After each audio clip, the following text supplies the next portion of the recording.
Imagine que você pode ser condenado por assassinato dezenas de milhares de anos depois de cometê-lo. Parece uma completa loucura, mas é exatamente assim que funciona a arqueologia. Quem mata sempre espera que tudo desapareça junto com o corpo, mas o corpo muitas vezes permanece. Nos ossos fica registrado o golpe, nos dentes permanece a última refeição, e no barro e no antigo papiro ficam preservados os nomes dos assassinos, os depoimentos das testemunhas e até mesmo as sentenças do tribunal. Olá, amigo, você está no canal Kirtop.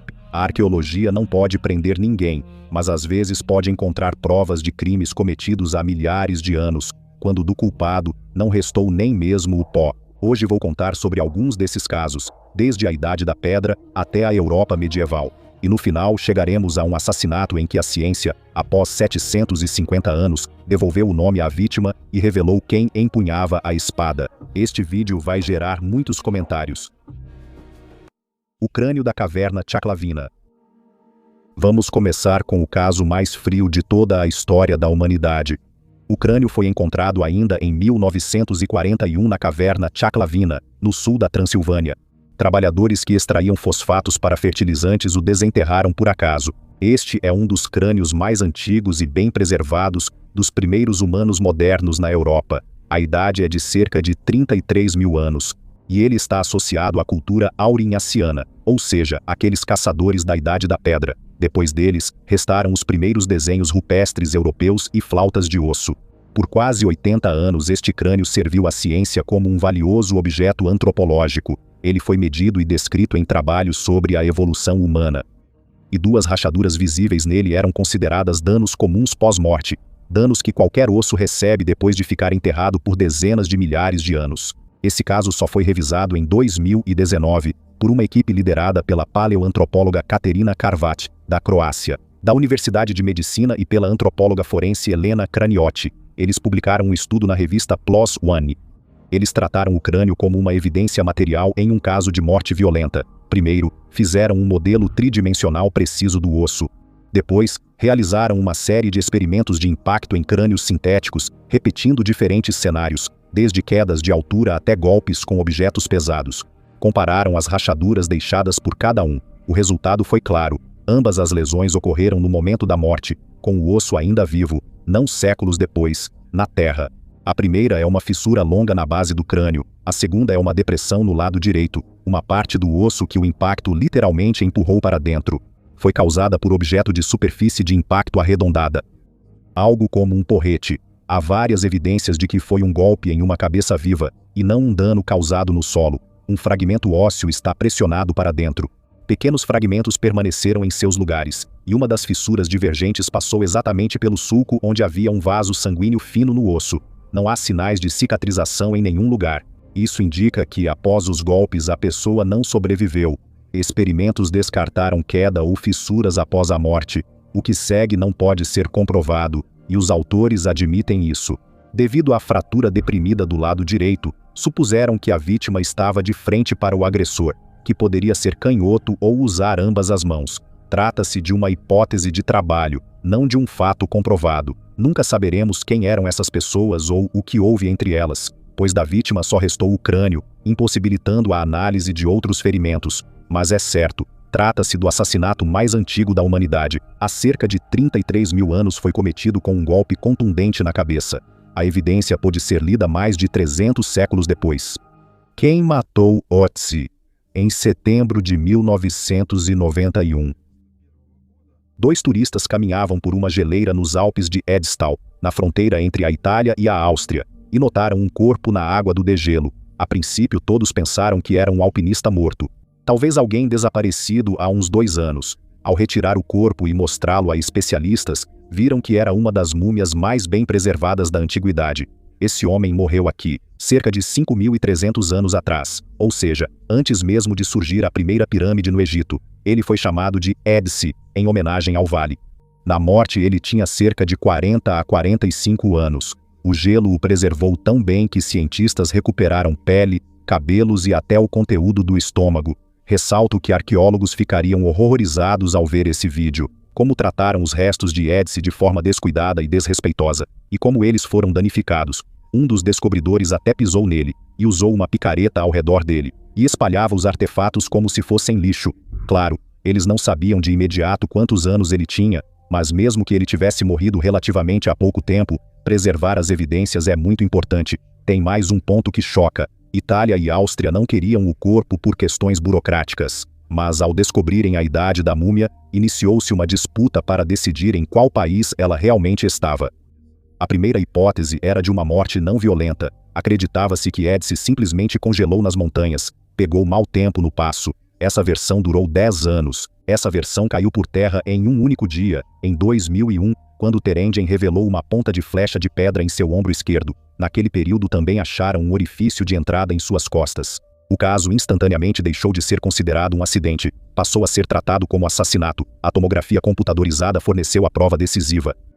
Em 2005, um grupo liderado por Frank Rulli, da Universidade de Zurique, junto com médicos do Hospital de Bolzano, examinou o corpo no tomógrafo e viram o principal.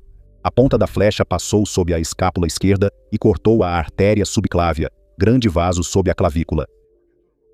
Ela vai para o braço. Com esse tipo de ferimento, o sangue sai rápido e, segundo médicos, a pessoa perde a consciência e morre em poucos minutos. A química do sangue confirmou isso indiretamente. Nos tecidos ao redor do ferimento, acharam uma proteína que ativa a coagulação. Ela surge logo após o ferimento e some rápido. Se foi achada, indica que Edice morreu quase instantaneamente após o tiro. Agora, veja os detalhes que tornam essa descoberta uma investigação. A flecha foi disparada de trás e de baixo, indicando que o atirador estava escondido atrás da vítima e a atingiu nas costas. A ponta de sílex, menor que uma moeda, ficou no corpo, a apenas alguns milímetros do vaso sanguíneo rompido, e ainda está lá até hoje, mas alguém arrancou a haste da flecha. Há sangue ao redor do canal do ferimento. Isso sugere que a haste foi removida enquanto a vítima sangrava, possivelmente pelo assassino para evitar identificação pela flecha. Na mão direita de Edice, um corte profundo entre o polegar e o indicador, típico ao tentar se defender de uma lâmina inimiga com a mão nua. Ele surgiu pouco antes da morte. No estômago havia uma refeição de carne de cabra montesa alpina e alguns grãos, consumida cerca de 1 hora antes da morte. Isso já é uma pista.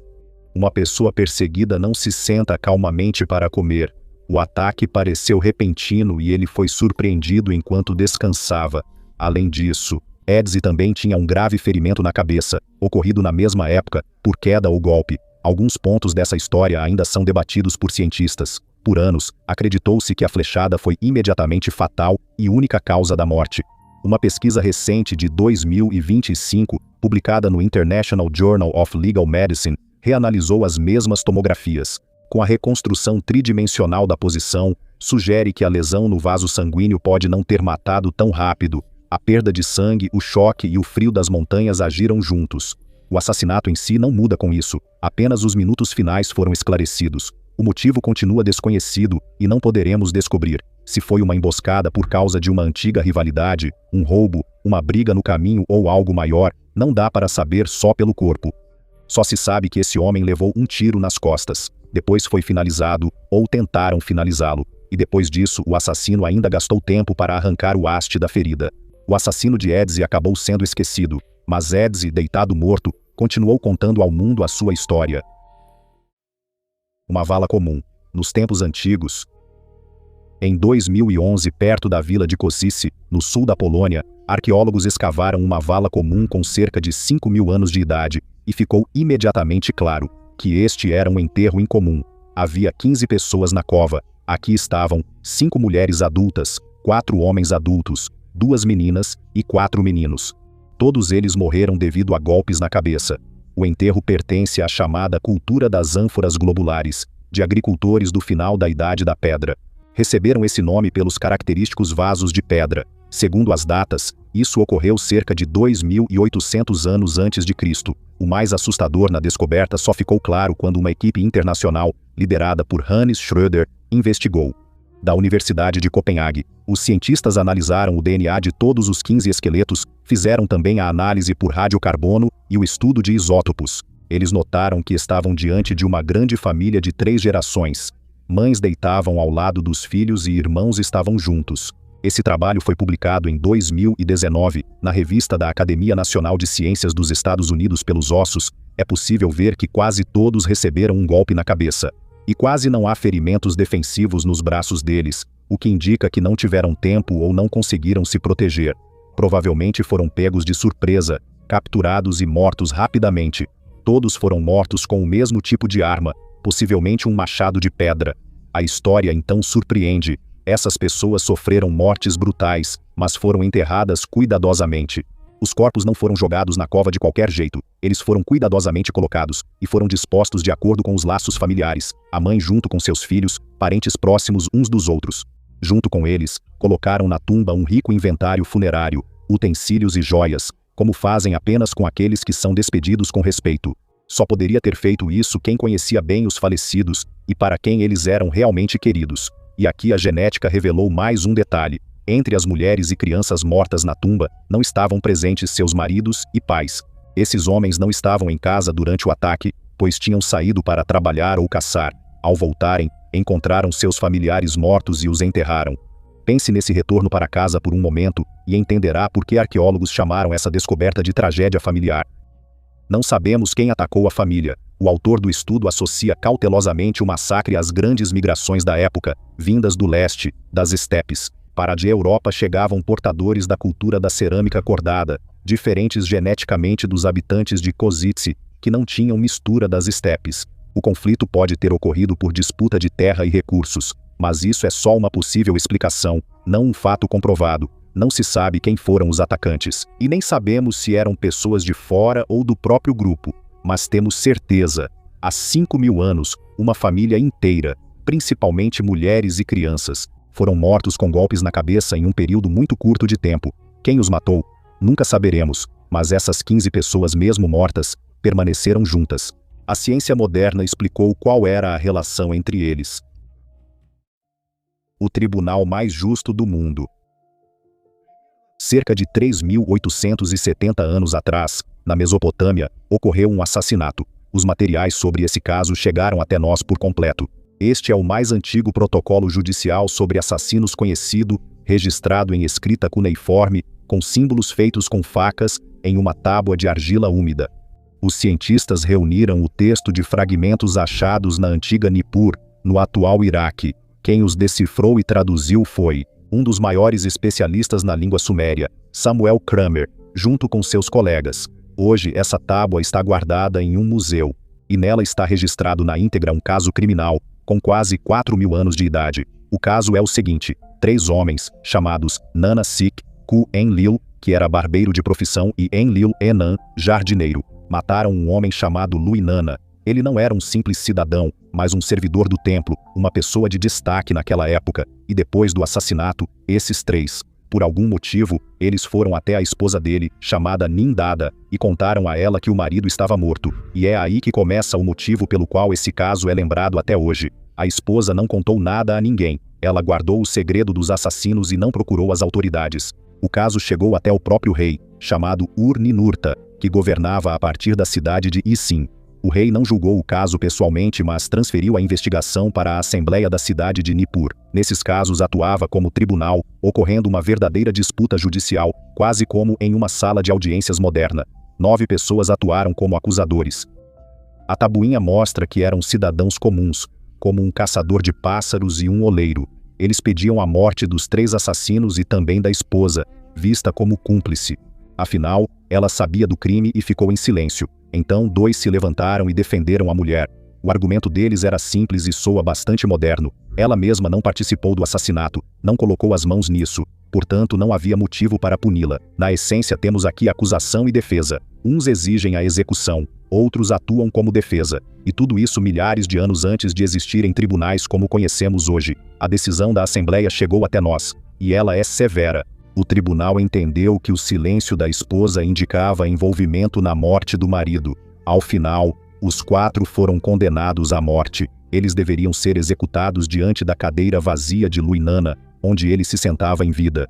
Os historiadores não discutem quem é o assassino.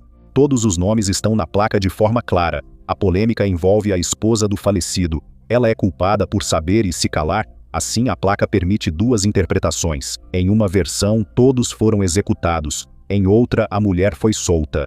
As 2 ainda são debatidas atualmente. Se pensarmos bem, essa questão ainda é relevante hoje. É culpado quem não matou, mas sabia de tudo e se calou? Os sumérios se atormentavam com essa questão há quase 4.000 anos, e nunca chegaram a um consenso. E nós, para ser sincero, também não.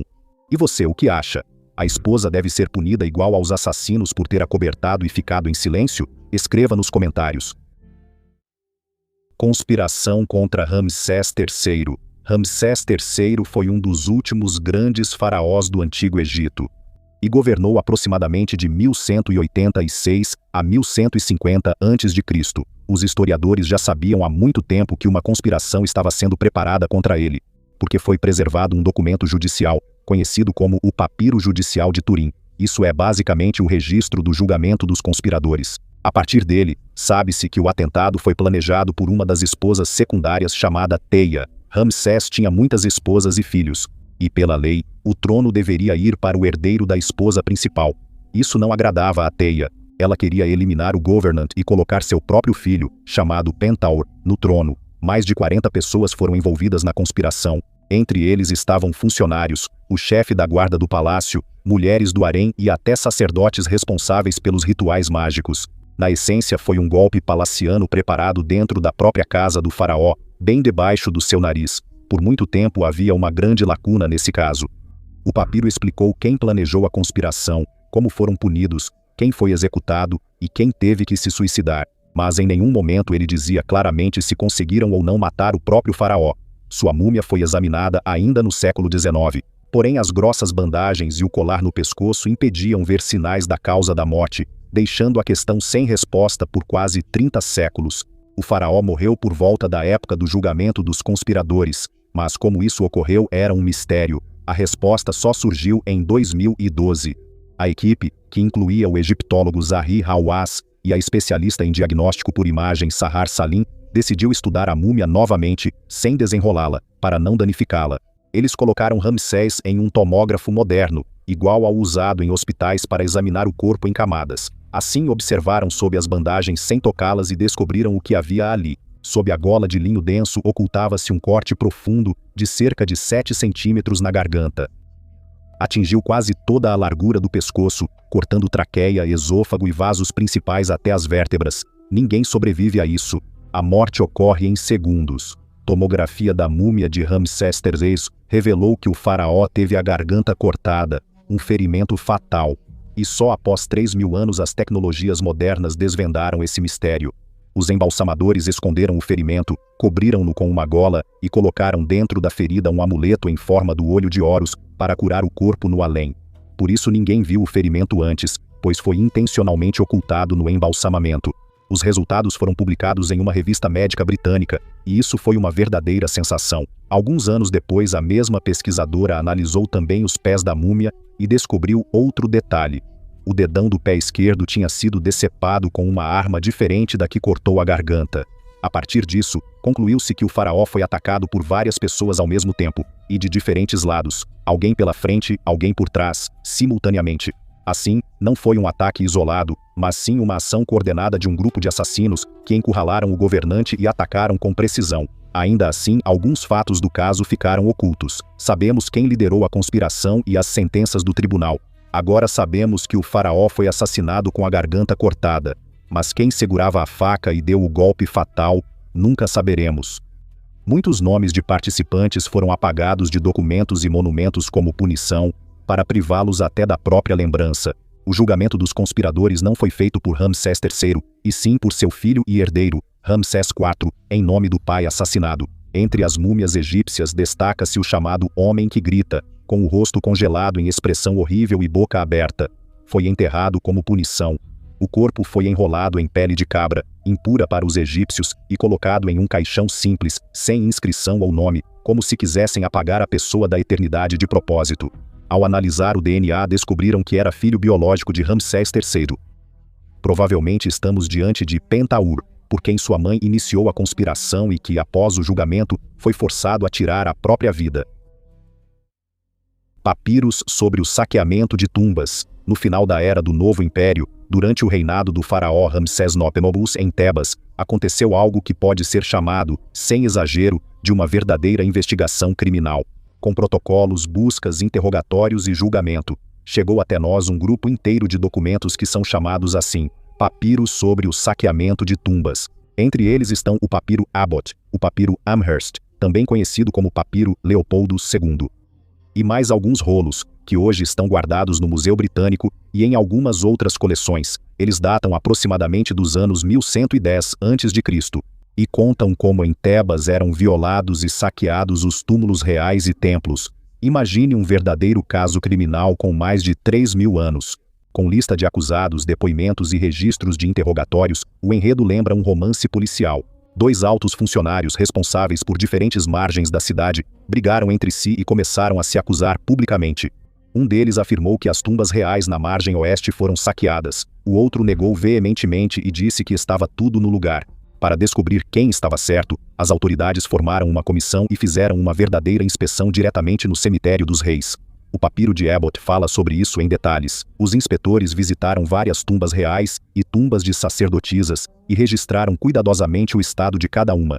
Parte dos sepultamentos estava intacta, os selos nas entradas estavam intactos, mas outras tumbas foram violadas, com vestígios claros do crime. Ladrões queimavam passagens com tochas para quebrar as pedras. Eles retiravam ouro e joias do sarcófago, e os corpos profanados dos próprios reis eram jogados ali mesmo. Depois começam os interrogatórios. Essa é a parte mais dura da história, que merece ser dita com honestidade. O papiro de Leopoldo II preservou a confissão de 8 pessoas que invadiram a tumba do faraó Sebequem-Saf, que governou alguns séculos antes disso.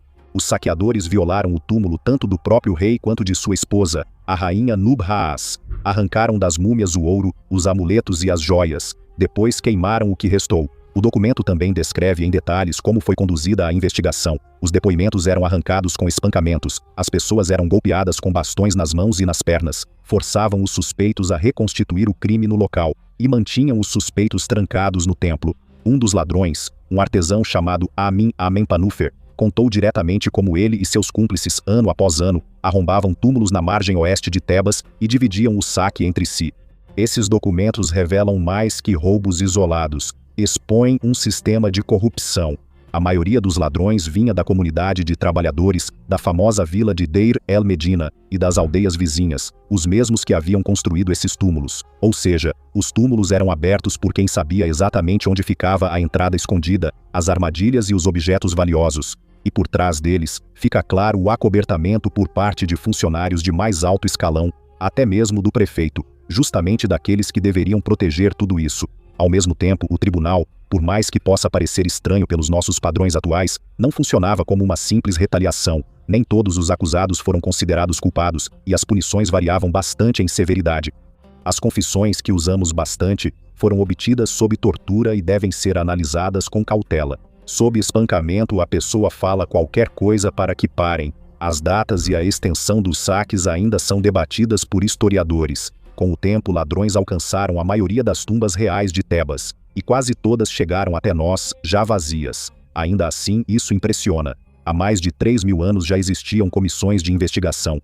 Iam até o local do crime, registravam os interrogatórios, e havia tribunais para casos de saque de túmulos. E os registros de tudo isso chegaram até nós quase completos. O homem do pântano de Lindau. Em agosto de 1984, trabalhadores que extraíam turfa no pântano de Lindau, no condado de Cheshire, na Inglaterra, notaram uma perna humana na esteira transportadora. Assim foi encontrado um dos mais famosos homens do pântano da Europa, que foi chamado de Homem de Lindau, e em tom de brincadeira apelidado de Pit Marsh, que soa parecido com pântano de turfa em inglês. A água salgada, ácida e quase sem oxigênio preservou o corpo muito bem. Até mesmo a pele, a barba avermelhada no rosto e o conteúdo do estômago foram mantidos. Esse homem viveu há cerca de 2.000 anos, na Idade do Ferro, embora não tenha sido possível determinar a data exata. Diferentes laboratórios apresentaram uma variação de vários séculos. Era um homem jovem e forte, de uns 25 anos, bem cuidado, com as unhas cortadas. Claramente não era alguém que trabalhava curvado no campo. Isso já indica que ele não era uma pessoa comum. O exame forense mostrou que o método do assassinato era assustadoramente complexo. Primeiro, o homem foi atingido 2 vezes na cabeça com tanta força que um fragmento de osso entrou no cérebro. Depois, um cordão feito de tendão foi apertado em seu pescoço, e essa pressão quebrou 2 vértebras cervicais, e para completar, sua garganta foi cortada. Só imagine a crueldade com que mataram esse coitado. Qualquer um desses golpes, sozinho, já seria suficiente para matar. E aqui eles acontecem um após o outro. Após tudo isso, o corpo foi deixado de bruços no pântano. Os arqueólogos chamam essa crueldade de morte tripla, tema central das discussões do caso.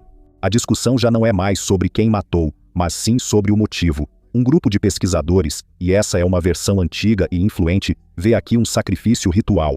A lógica é simples. Assassinatos ou execuções usam só uma forma de matar, já que para o carrasco ou assassino, basta cumprir o serviço uma vez. Aqui a vítima é morta como se fosse 3 vezes, cada golpe parecendo uma etapa do ritual. O local também reforça a ideia de ritual. Para as pessoas da Idade do Ferro, o pântano era o fim do mundo, entre água e terra, a fronteira onde começavam os domínios dos deuses. A última refeição da vítima também indica isso: pão de cevada queimado e pólen de visco no estômago. O visco era a planta sagrada dos druidas, sacerdotes celtas. Para alguns cientistas, isso indica que não se trata de um executado, mas de alguém sacrificado. Mas existe também uma interpretação completamente diferente, e ela é defendida por especialistas bastante respeitados. Na opinião deles, a morte tripla pode não ser um ritual, mas simplesmente um assassinato muito cruel, ou uma execução por um crime grave. Alguns cientistas duvidam que todos esses ferimentos tenham sido causados intencionalmente, um após o outro. Eles acreditam que parte dos danos ocorreu depois, devido ao peso da turfa ao longo de 2000 anos, e outros até recentemente, quando o corpo foi atingido por uma máquina de cortar turfa durante a extração. Um dos curadores da coleção da Idade do Ferro no Museu Britânico, certa vez observou uma coisa interessante. Lindo era um lugar isolado e deserto, pouco adequado tanto para um ritual solene diante de pessoas, quanto para um homicídio comum e discreto. O homem de Lindau está hoje em exibição no Museu Britânico, e se sabe muito sobre ele, exceto o mais importante. É possível ver como o mataram, a ordem dos golpes e com o que foi estrangulado. Só não se sabe o motivo: sacrifício aos deuses ou execução por crime. Cientistas ainda debatem isso. E essa questão continua sem resposta. O caso do príncipe esquartejado. O último caso, o mais recente e o mais rico em evidências. Porque aqui trabalham juntos ossos, DNA e antigas crônicas escritas. Em novembro de 1272, na Hungria, foi assassinado o jovem príncipe Bela Macho, um homem de cerca de 25 anos. Ele tinha sangue real dos 2 lados. Por parte de mãe, ele era neto do rei húngaro Bela IV, da dinastia Árpád, e por parte de pai, descendia dos Ruríkidas, aquela mesma dinastia que governou a Rus por muitos séculos. Bela, com a morte do rei István V no verão do mesmo ano, o país mergulhou na desordem. O jovem László IV subiu ao trono e as famílias nobres logo disputaram o poder com o rei ainda menor de idade. Bela era um dos poucos homens adultos da casa real e também tinha direito ao trono, sendo assim um obstáculo para alguém.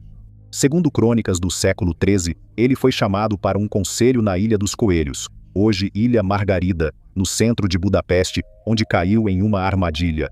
Assim que Bela chegou, ele foi atacado bem no pátio do mosteiro e golpeado até a morte ali mesmo. O corpo foi tão mutilado que era quase impossível reconhecê-lo. Segundo a tradição, os restos mortais foram levados por sua irmã, depois canonizada como Margarida da Hungria, e sua sobrinha, sendo secretamente enterrados na sacristia do antigo mosteiro americano, no convento feminino da mesma ilha. Em 1915, durante as escavações desse mosteiro, os arqueólogos encontraram 3 túmulos na sacristia, e, em um deles, havia o esqueleto desmembrado de um jovem, todo marcado por golpes. Já naquela época, o cientista contou mais de 20 cortes nos ossos e sugeriu que aquele era o príncipe desaparecido, mas depois, esses ossos ficaram perdidos para a ciência por décadas. Durante a guerra, eles foram considerados irremediavelmente perdidos, e só em 2018 foram inesperadamente encontrados nas coleções de museus e universidades de Budapeste. Uma grande equipe internacional assumiu o caso imediatamente, e suas conclusões foram divulgadas recentemente, em novembro de 2025, na revista científica Forensic Science International Genetics. E foi isso que conseguiram extrair desses ossos. A análise por radiocarbono indicou a metade do século XIII. Tudo bate com a época. O tártaro, placa dura nos dentes, revelou a dieta de uma pessoa rica. Muita carne, pão, mingau. Isso não era acessível para o povo comum. Isótopos, marcadores químicos de comida e água acumulados nos ossos e dentes, revelaram a origem geográfica da esposa dele. Ele cresceu no sul, nas atuais Sérvia e Croácia, na região de Macho. depois mudou-se para o centro da Hungria, exatamente como deveria ser para um verdadeiro Bela, mas a palavra final veio do DNA. Os geneticistas provaram que esse homem é descendente direto do rei Bela III pela linhagem dos Árpád. Ao mesmo tempo, carrega a linhagem masculina dos Ruríquidas. Assim, o esqueleto mutilado e anônimo recuperou um nome, e o assassinato foi reconstituído. Foram identificadas 26 feridas mortais nos ossos, embora apenas 2 ou 3 fossem suficientes para matar uma pessoa. Pelos cortes, vê-se que ao menos 3 pessoas atacaram ao mesmo tempo com espadas diferentes. Bela tentou se defender. Quando caiu, os atacantes seguiram batendo, acertando a cabeça e o rosto. Não são necessárias tantas feridas para tirar a vida de alguém. Os pesquisadores dizem que por trás disso está a fúria e o ódio pessoal. Os autores colocaram o título do seu trabalho em forma de pergunta: foi um cálculo frio? E eles mesmos responderam que não. O assassinato foi de fato planejado, mas atacaram Bela em frenesi, não com calma. Algumas coisas ficaram sem provas, e não há testemunhas do massacre. Cientistas deduziram a ordem dos golpes pelos ossos. O nome do principal instigador ficou conhecido por um famoso cronista medieval. Esse era o influente nobre Henrico Kossuth, com seus homens, que apoiavam o jovem rei. Mas isso é palavra dos cronistas, não provas encontradas na terra. Mesmo assim, algo quase impossível ocorreu. Após 750 anos, ossos anônimos e mutilados tornaram-se novamente uma pessoa, com nome e linhagem que remonta a reis. Agora se sabe onde cresceu e o que comia. Foi reconstituído seu último dia, até cair e ser morto a golpes já no chão. Bela já havia sido esquartejado para ser eliminado e esquecido. Mas a arqueologia e a ciência o trouxeram de volta e descobriram quase tudo sobre ele. Só que os assassinos que cercaram o príncipe naquele dia no pátio do mosteiro continuam desconhecidos. 8 assassinos contavam com a mesma coisa, que junto com o corpo desaparecesse também o próprio crime. Que passariam 100 anos, 1000, e não haveria mais ninguém para perguntar ou para responder. Eles erraram em todos os 8 casos. O osso registrou a marca do golpe. O gelo preservou a flecha cravada. O barro guardou os nomes dos assassinos. E o DNA, depois de 700 anos, devolveu ao morto tanto o rosto quanto a linhagem. A arqueologia realmente não pode prender ninguém. Todos esses assassinos já estão fora de qualquer alcance há muito tempo. Mas ela faz outra coisa. Ela não deixa o crime se dissolver sob a terra, junto com aqueles que o cometeram, e faz a vítima falar, mesmo depois de milhares de anos de silêncio. Inscreva-se no canal e ative as notificações. Novo vídeo em breve.